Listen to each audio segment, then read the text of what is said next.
اساسي من هالاجتماع هو يعني في شمال وشرق سوريا تعرفوا في يعني بيئه خصبه للعمل الاعلامي، في كثير مؤسسات مرخصه، في عدد كبير من الاعلاميين.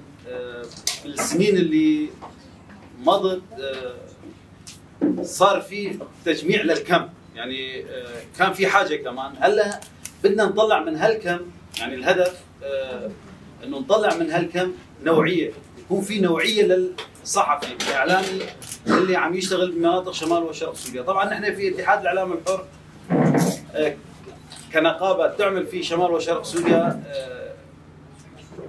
نحاول نطور العمل الاعلامي والمسلكي في مناطق شمال وشرق سوريا. اتحاد الاعلام الحر طبعا هي مؤسسه كثير منيحه وبيعطي فرص ومجال للشخص، بس رغم ذلك لازم نكون بعين الاعتبار مثلا في بعض امور شوي فينا نحس انه هي معقده. نحن ما نكون بصوره الوضع، يعني هذا بشوفه عم يكون في تهميش، يعني تهميش. نحن بالاول وبالاخر مؤسسه اعلاميه مرخصه وعم تشتغل بشمال شرق سوريا لكل المكونات، مو بس للمكون السرياني. نحن برامجنا حتى عم تكون متاحه للجميع وباللغات المحكيه الموجوده بالمنطقه.